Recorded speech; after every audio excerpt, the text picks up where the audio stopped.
ملک چھوڑ کے بھاگنے میں یا اپنے علاقے چھوڑ کے شہروں میں منتقل ہونے پہ یا اپنی شناخت جو ہے اس کو تبدیل کر کے تو ایک نئی زندگی جو ہے وہ کسی بڑے شہر میں جا کے ایک نئے طریقے سے شروع کرنے میں، تو اس سارے کو جو ہے آپ اسی طریقے سے مختلف طریقوں سے قتل عام کے زمرے میں ہی لا سکتے ہیں۔ اور یہ جس کسی نے بھی سٹیٹس دیے جس کو آپ کہتے ہیں کہ انڈیا ٹوڈے نے چیلنج کیا، اس میں جو ہے جو کنفرم قسم کے سٹیٹس ہیں 47 انڈین سب اس وقت پاکستان کی اتفاق ہے وہ 23% سے لے کے 28% پہ ہے، کیونکہ اس وقت ظاہر ہے بنگلہ دیش بھی اس کا حصہ تھا، اور بنگلہ دیش میں ایک بہت بڑی آبادی جو ہے ہندوؤں پہ مشتمل تھی۔ 1 درجن سے زیادہ تو ہندوؤں کی بڑی پارٹیاں تھیں باقاعدہ، جو پیئر ہندو بیسڈ پارٹیاں تھیں، اور ان کی پارلیمنٹ کے اندر بھرپور قسم کی نمائندگی تھی، جس کے لیے ظاہر آپ کو پاپولیشن چاہیے ہوتی ہے۔ تو جب آپ 4-6 جو ہے وہ پارٹیاں رن کرتے ہیں کسی ریلیجن کے نام پہ، یا 15-20 سیٹیں لیتے ہیں پارلیمنٹ میں، تو اس سے آپ اندازہ لگا سکتے ہیں کہ آپ کی پاپولیشن کیا ہے۔ اسی طرح آپ سندھ میں بھی دیکھ سکتے تھے، آلدو کہ سندھ میں ریپرزنٹیشن اس طرح نہیں ہوئی۔ تو یہ ایک بہت بڑی آبادی بنتی ہے جی، یہ 1/3 سے زیادہ آپ کی پاپولیشن بنتی ہے، جس کو ایک سسٹمیٹک طریقے سے ایلیمینیٹ کیا گیا، خواہ اس کی کئی شکلیں ہیں۔ اور آج بھی آپ کو دنیا کے کونے کونے میں آپ کہیں جائیں گے تو کہیں آپ کو جو ہے وہ کوئی نہ کوئی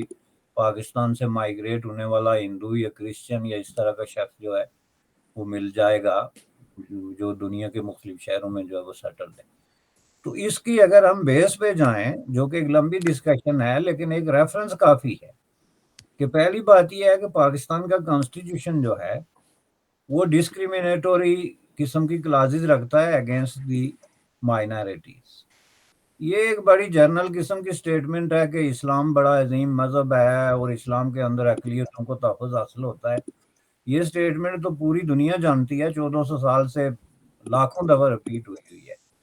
لیکن کسی اس طرح کی جو سٹیٹمنٹ ہوتی ہے اس کو باقاعدہ کانسٹیٹیوشنلائز کرنا اور اس کو ایک قانونی شکل دینا جو ہے وہ ہوتا ہے اصل مسئلہ، جو آپ کی انٹینشن کو ظاہر کرتا ہے کہ کیا واقعی آپ اپنے ملک میں اقلیتوں کو جو ہے وہ تحفظ دینا چاہتے ہیں یا نہیں۔ تو اس کے لیے اگر آپ دیکھیں تو کانسٹیٹیوشن آف پاکستان میں جو کلاس شروع ہی یہاں سے ہوتی ہے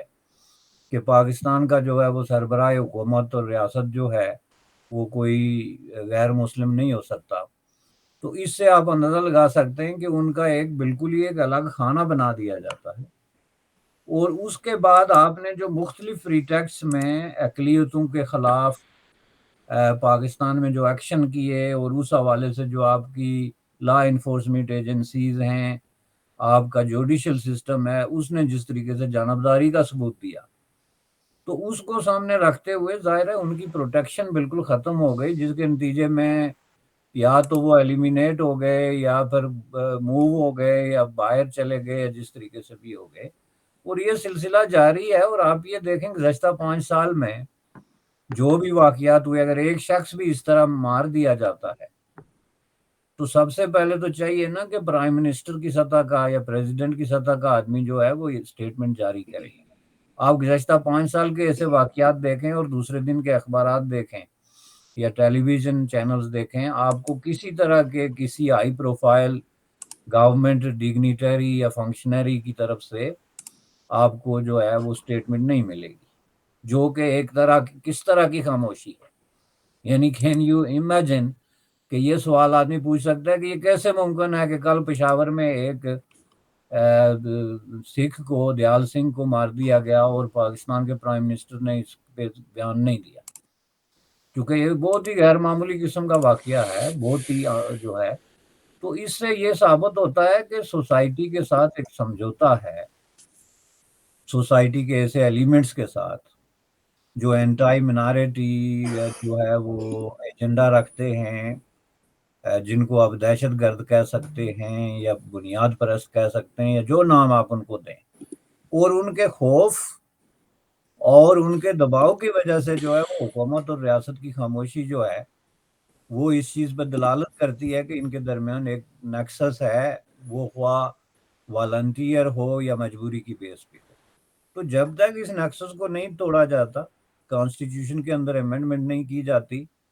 اور اسٹیٹ اور حکومت کی طرف سے ایک واضح قسم کا جو ہے نا آپ موقف نہیں لیتے اس ایشو پہ، اس وقت تک اس طرح کے واقعات ہوتے رہیں گے، اور جو لوگ یہ کام کرتے ہیں ان کو امیونٹی جیسے کہ حاصل ہے، وہ مختلف طریقوں سے لواحقین کو پریشر میں لا کے ان سے معاف کر دیں گے،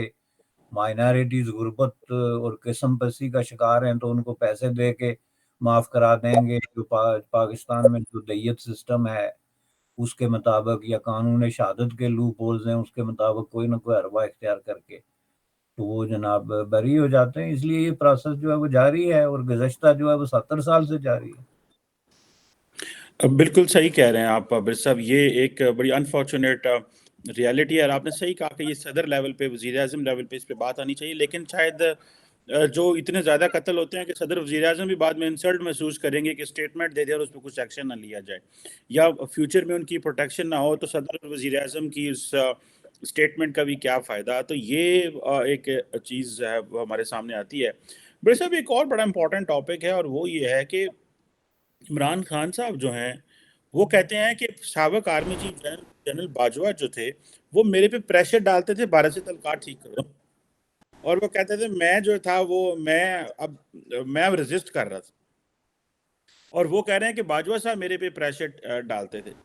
صرف ہم نے 75 سالہ تاریخ میں یہ دیکھا کہ فوج تعلقات انڈیا سے ٹھیک نہیں کرنا چاہتی، یا کبھی کبھی ہوتا تھا کہ ہم دائیں بازو کی مذہبی جماعتوں کو بھی دیکھتے ہیں کہ وہ بھی پریشر ڈالتی تھی اسٹیٹ کے اوپر، لیکن وہ at the behest of the state ہی ہوتا تھا، مطلب اسٹیٹ ہی ان کو کہہ رہی ہوتی تھی کہ آپ ایک ماحول بنائیں۔ لیکن یہ جو شفٹ ہے پاکستان کے اندر، جو پاکستان کی فوج کے اندر شفٹ ہے کہ ہاں جی ہمیں انڈیا سے تعلقات ٹھیک کرنے چاہیے، لیکن ایک سیاستدان جو ہے وہ کہتا ہے کہ تم میرے پولیٹیکل کیپٹل کے اوپر انڈیا سے تعلقات ٹھیک کرنا چاہتے ہو، اور میں لوز کر جاؤں الیکشن، اور میں سارا کوئی لوز کر جاؤں اور تم انڈیا سے تعلقات ٹھیک کرو۔ حالانکہ جب یہ اپوزیشن میں تھے تو نریندر مودی سے جا کے ملے تھے، اور جب حکومت میں آنے سے پہلے بھی کہہ رہے تھے ہم بات کریں گے انڈیا سے، مودی سے بات ہوگی، یہ ہوگا وہ ہوگا۔ تو آپ کو لگتا ہے کہ پاکستان کی فوج موو آن کر گئی ہے؟ 2003 کا جو سیز فائر ایگریمنٹ ہے جو ابھی تک انٹیکٹ ہے، 2 سال سے زیادہ عرصہ ہو گیا اور دونوں طرف سے کوئی وائلیشن نہیں ہوئی، یہ بھلے پاکستان کی فائنینشیل کمپلشنز ہیں، ملٹری نے اپنے لیسن سیکھ لیے، ایف اے ٹی ایف کی وجہ سے ہمیں دبایا گیا، اور وہ ٹھیک دبایا گیا جو کہ بہت پہلے دبایا جانا چاہیے تھا، جیسے انٹرنیشنل کمیونٹی کہتی تھی نان اسٹیٹ ایکٹرز کے خلاف ایکشن کرو، یہ وہ۔ تو آپ کو لگتا ہے کہ اس وقت سیاستدان رکاوٹ ہے، عمران خان ایک انڈیا پاکستان کے امن کے حوالے سے رکاوٹ ہے؟ فوج تو وہ کہہ رہی ہے کہ ٹھیک ہے بات کریں، جبکہ عمران خان کہتے ہیں میرے پر دباؤ ڈالتے تھے۔ آپ دیکھیں نا یہ ٹرم ہے کہ دباؤ ڈالنا،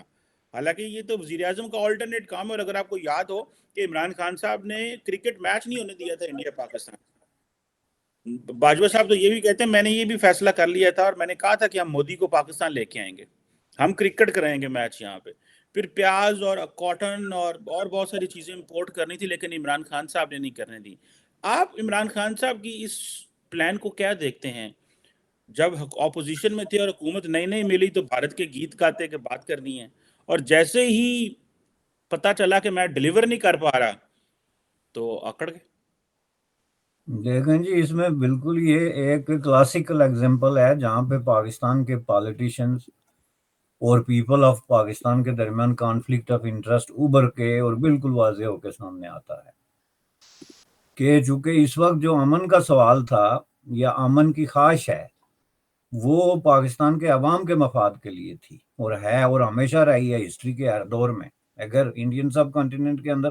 امن قائم ہوگا تو اس کا سب سے بڑا فائدہ اگر کسی سیگمنٹ آف سوسائٹی کو ہوتا ہے تو وہ عوام ہے، دونوں طرف سے، خواہ وہ انڈیا میں ہوں یا پاکستان میں ہوں۔ تو اس کے راستے میں سٹمبلنگ بلاک اگر ایک پاپولر پالیٹیشین بنتا ہے تو اس کی وجہ یہ ہے کہ انہوں نے خود اپنے ہاتھوں سے جو ایک ریت کی دیوار تعمیر کی ہوئی ہے، خوف کا ایک ماحول کریٹ کیا ہوا ہے، اور جال سازی کے ذریعے نفرت کا ایک جو ہے دریا، ایک سمندر سامنے کیا ہوا ہے، اس کا مقابلہ کرنے سے وہ گھبراتے ہیں، چونکہ اب جو ہے ان کی پالیٹکس، آپ نے پہلے حوالہ دیا کہ وہ منتخب ہونے سے پہلے کہتا کہ میں انڈیا کے ساتھ تعلقات بہتر کروں گا۔ وہ ایک ایسا وقت تھا جب آپ نے دیکھیں کہ ایک تو پاکستان ملٹری نے اپنا پیراڈائم شفٹ جس کو آپ کہتے ہیں کر لیا تھا، اور انہوں نے کہا تھا کہ جی اب ہمارا پیراڈائم چینج ہو گیا ہے، اور ہمارا جو دشمن ہے وہ ودن پاکستان ہے، جس کا مطلب بڑا کلیئرلی ایک سگنل تھا انڈیا کے ساتھ کہ اب ہماری آپ کے ساتھ فوری طور پہ اس طرح کا تصادم نہیں. اس کی وجہ اگرچہ بالکل کلیئر تھی کہ یہ کام آپ نے اس وقت کیا جب آپ میں دشمنی کرنے کی سکت ہی باقی نہیں رہی تھی، صلاحیت ہی نہیں تھی، کیپیسٹی جو ہے آپ کی وہ لمیٹڈ ہو گئی. تو آپ اعلان کر دیں کہ ہم امن قائم کر رہے ہیں، تو اس کو بہت طریقوں سے لوگ جو ہے وہ سیریس نہیں لیں گے، لیکن ایک ماحول تو بن گیا. اس کے جواب میں انہوں نے کہا جی ہم انڈیا سے تعلقات بہتر کریں گے، اور میں اگر منتخب ہو گیا تو مودی صاحب منتخب ہو گئے تو جناب ہم مسئلہ کشمیر حل کر دیں گے، یہ ساری چیزیں. اور اس کے منتخب ہونے کے بعد انہوں نے فوراً ایک جو ہے فنڈامنٹلسٹک ہارڈ لائنر ہارڈ کور قسم کے وار مونگر کی شکل اختیار کر لی، اور ایک چیپٹر رٹ لیا کسی ہسٹری کی کتاب سے جو ہے وہ آر ایس ایس کے بارے میں. ایک چیپٹر رٹ لیا، لفظ ب لفظ رٹ لیا، جو آج کل براول بھی رٹ رہا ہے، وزارت خارجہ بھی رٹ رہی ہے، اور طوطے کی طرح دہرا رہے ہیں. جی بھائی آر ایس ایس کا اس میں کام کیا ہے؟ We are talking about Narendra Modi, جو کہ بی جے پی ایک ریکگنائز قسم کی پارٹی کا جو ہے وہ لیڈر ہے. تو آپ اس پہ بات کرنے کے بجائے آپ گھما پھرا کے تو وہ 3 سال جو ہے خان صاحب نے دنیا کے ہر فورم پہ آر ایس ایس کا پیچھا کیا. یعنی اس کو کہتے ہیں وچ ہنٹنگ. ایگزیکٹ ایگزامپل ہے وچ ہنٹنگ کی، کہ جب آپ ایسی کام کرتے ہیں جن کا آپ کو پتا ہوتا ہے کہ اس کا کوئی نتیجہ نکلنا نہیں ہے. اور میں نے اپنی جو پاپولیرٹی ہے جو جھوٹ پہ مکر و فریب پہ قائم کی ہوئی ہے، اگر میں نے کوئی جینون بات کی تو اس کو سلپ ہو جائے گا. سیدھی سیدھی بات ہے. جب آپ نے لوگوں سے جھوٹ بولے ہوئے ہیں کہ انڈیا ہمارا دشمن ہے، جی ہم نے تھوڑی سی نرمی دکھائی تو ہمیں نگل جائے گا. وہ انڈیا کا کلچر جو ہے وہ بہت مضبوط ہے جی، تو اگر ہم نے اس کے ساتھ کوئی محبت کی یا دوستی کی بات کی تو وہ کلچر ہم پہ جو ہے حاوی ہو جائے گا، ہم تو غائب ہو جائیں گے. وہ انڈیا کے ساتھ ہم نے علیحدگی اس لیے کی تھی کہ دو قومی نظریہ تھا، تو اب اگر ہم کہیں کہ ہم ایک ہو سکتے ہیں تو پھر ہمارا وہ نظریہ کدھر گیا جی، ملک ڈوب جائے گا. اس طرح کی جعلی قسم کی انسیکیورٹیز کی بنیاد پہ جو آپ نے ایک محل تعمیر کیا ہوا ہے، ظاہر ہے اس کو ٹھوکر لگتی ہے. تو وہ پھر الیکشن ہار جاتا، ظاہر ہے ڈیفینیٹلی، چونکہ وہ اس نے اپنی بنیاد ہی یہ بنائی ہے. آپ اس کی صفوں میں دیکھیں لوگ کیسے کیسے ہیں. یہ جو ڈیلی واقعات آپ دیکھتے ہیں، کہیں طالبان سے جا کے نکسس ملتے ہیں، کہیں پاسبان سے جا کے نکسس ملتے ہیں، کہیں جا کے جو ہے وہ اسلامک فنڈامنٹلزم کا کوئی سیکشن جو ہے وہ ان کی پارٹی سے نکل کے آ جاتا ہے، کوئی سابق ملیٹنٹ ان کے جلسے میں کھڑا نظر آتا ہے. تو جب آپ اس طرح کے لوگوں کو اکٹھے کریں گے وداؤٹ اینی ڈسکریمنیشن، اس بنیاد پہ کہ ہمیں جی زیادہ سے زیادہ لوگ چاہیے، یہ میٹر نہیں کرتا کہ وہ لوگ کون ہیں اور کیا سوچتے ہیں، تو اس صورت میں پھر آپ کمپرومائز کر رہے ہیں بڑے آئیڈیلز پہ. امن جو ہے وہ دنیا کا ایک بہت بڑا آئیڈیل ہے. ایون ہٹلر جیسا آدمی بھی امن کی بات سے نہیں ہٹ سکا. وہ بھی کہتا تھا کہ میں دنیا کو فتح کر کے امن قائم کروں گا. اس نے بھی کبھی یہ نہیں کہا کہ میں کوئی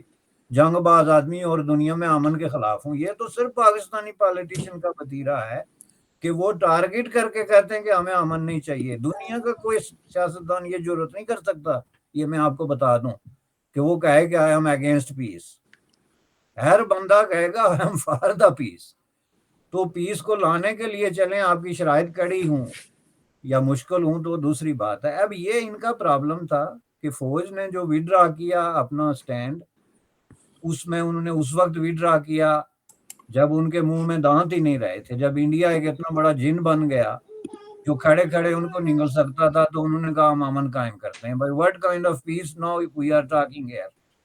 اور پھر وہ بھی اپنی ساتھ میں شرائط بھی لگاتے ہیں کہ جی انڈیا سے بات ہو سکتی ہے لیکن 370 ریورس کرو، بات ہو سکتی ہے لیکن وہ کرو. تو اس بنیاد پہ یہ دونوں کا جو ہے میں سمجھتا ہوں کہ ایک تاریخ میں پہلی دفعہ اس طرح ہوا کہ ایک سیاست دان نے جو ہے وہ پیس کو اپوز کیا.